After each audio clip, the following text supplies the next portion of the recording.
Indian economy on the eve of independence.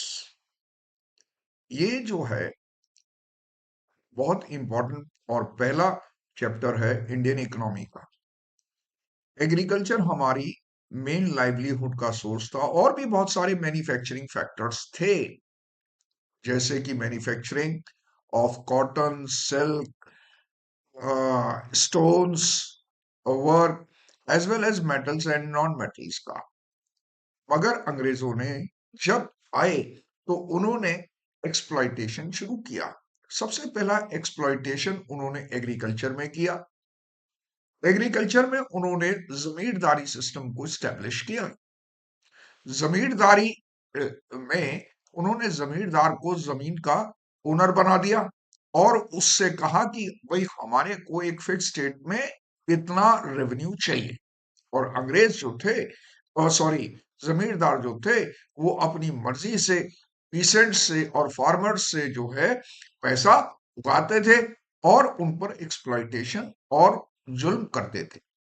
Industrial sector की बात कही जाए तो इंडस्ट्रियल सेक्टर में भी जो था, भारत सबसे आगे था, खासकर हैंडीक्राफ्ट में।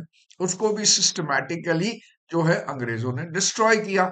और तीसरा था इंटरनेशनल ट्रेड, उसको भी अंग्रेजों ने तबाह करने में कोई कसर नहीं छोड़ी। और उन उसको तबाह करने का एक ही मेथड उन्होंने लगाया, डिस्क्रिमिनेटरी टैरिफ पॉलिसी।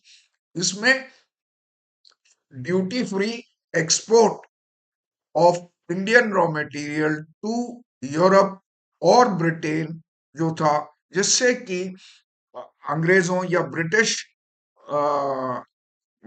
बिजनेसमैन को या इंडस्ट्रियलिस्ट को एक हिंदुस्तान का रॉ मटेरियल सस्ता मिल जाए। सबसे पहले एग्रीकल्चर की बात करते हैं।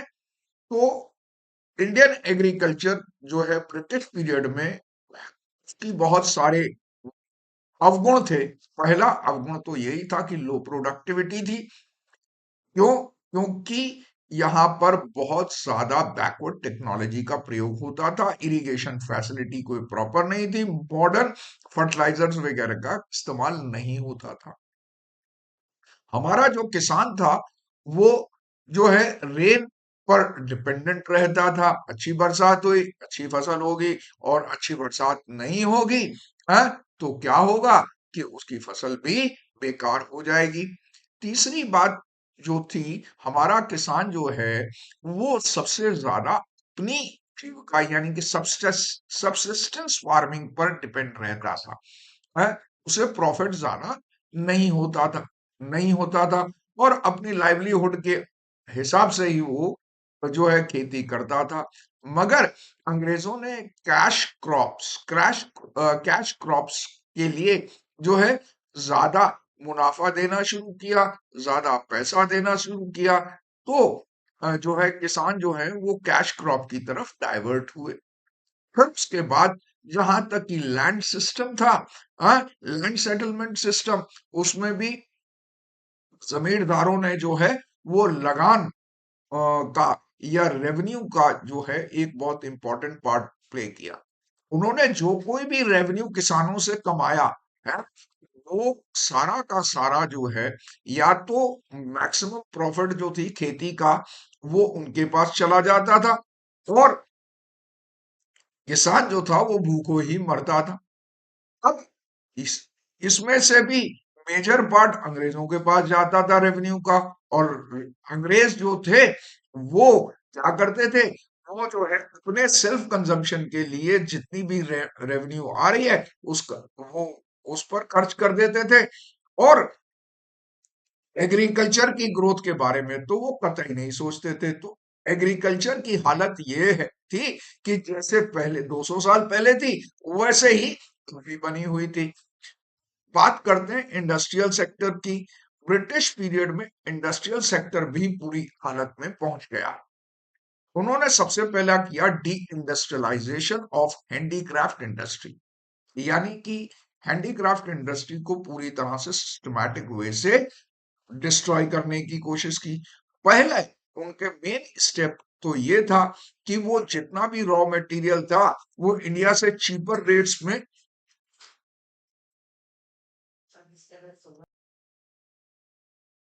Industrial sector under British rule के बारे में बात करते हैं। कंडीशन ऑफ इंडस्ट्री जो थी वो भारत की बहुत पुअर कंडीशन में थी। और सबसे पहले अंग्रेजों ने डिसेंट्रलाइजेशन ऑफ हैंडीक्राफ्ट इंडस्ट्री किया। इसके लिए उन्होंने दो स्टेप जो थे वो मेन अडॉप्ट किए। पहला, वो क्या करते थे कि हिंदुस्तान के में से रॉ मटेरियल जो है चीपर रेट में लेते थे, हैं? और ये चीपर रेट में लेने लेने का उनका एक ही उद्देश्य था कि वो जो है वो ब्रिटेन में फिनिश्ड गुड्स बना सकें एट द चीपर रेट्स।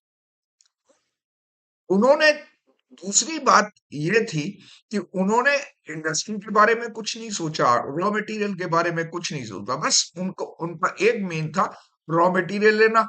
और वो सबसे ज्यादा जो है वो अपना ध्यान या अटेंशन देते थे रेलवे, पावर स्टेशन, कम्युनिकेशन में, इन डिपार्ट और दूसरे डिपार्टमेंट में ज्यादा कंसंट्रेट कर रहे थे। और रॉ मटेरियल प्राप्त करने का उनका मेन उद्देश्य था। अब वो जो थे उनकी एक डिस्क्रिमिनेटरी पॉलिसी थी, और वो ये थी कि britisher between britisher and Indian traders cheaper industrial goods cheaper industrial goods were allowed a tariff-free access to Indian market। कहने का मतलब ये है कि जो है ब्रिटिश की जो सस्ती चीजें थी वो हिंदुस्तान के बाजार में आज भी होता है, वो उतारी जाती थी। और हैंडीक्राफ्ट प्रोडक्ट्स के ऊपर जो था, है, जो इंडिया के ऊपर इंडिया से जाता था विदेश विदेश में, उस पर बहुत ज्यादा टैक्स लगा दिया जाता था। इससे दो नुकसान हुए। पहला नुकसान तो ये हुआ कि जो इंडियन हैंडीक्राफ्ट था वो धीरे धीरे करके खत्म होने लगा, क्योंकि विदेश में हैंडीक्राफ्ट की चीजें बहुत महंगी मिलने लगी, तो उनकी मार्केट खत्म हो गई। और दूसरा जो सबसे ज्यादा नुकसान ये हुआ कि विदेश से जो सस्ता माल आता था वो जो है यहाँ पर सस्ते दामों में बिकता था, और हिंदुस्तान का जो माल था वो बिकता नहीं था। इस तरीके से जो है वो इंडियन इंडस्ट्री जो थी वो धीरे धीरे कर कर खत्म सी हो गई। अब बात करते इंटरनेशनल ट्रेड की। इंटरनेशनल ट्रेड पूरा तरीके से अंग्रेजों ने अपने हाथ में रख लिया था, और दोनों तरफ से वो फायदा लेते थे। पहला कंपोजिशन तो ये था कि उन्होंने इस तरीके का ट्रेड बनाया था, या इस तरीके से उन्होंने अपनी सिचुएशन करी थी कि जो है एक्सपोर्ट ऑफ रॉ मटेरियल पर तो वो देते थे कंसेशन, हाँ, ड्यूटी फ्री कर देते थे या कुछ किसी भी तरीके से कर देते थे, जिससे कि अंग्रेजों को या ब्रिटिश इंडस्ट्री को जो सामान बहुत सस्ता, रॉ मटेरियल बहुत सस्ता मिल सके, और उनकी जो चीजें हैं उनका प्रोडक्ट जो है सस्ता बन सके, और फिनिश्ड गुड, और भारत को जो है वो इंपोर्टर ऑफ फिनिश्ड गुड्स बना दिया। अब इनके पास स्विस कैनाल ही एक ऐसा तरीका था जिससे कि भारत और ब्रिटेन से आने जाने का सामान जो था वो बहुत इजी वे बन चुका था।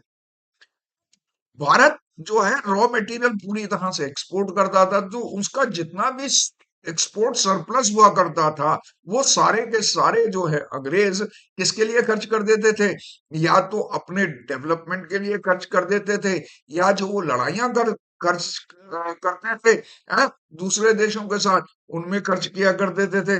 और अंग्रेज अंग्रेज लोग जो है ना तो भारत का डेवलपमेंट करते थे, ना ही एग्रीकल्चर का डेवलपमेंट करते थे, और ना ही इंडस्ट्री का डेवलपमेंट किया करते थे। तो अब बात करते हैं डेमोग्राफिक प्रोफाइल की।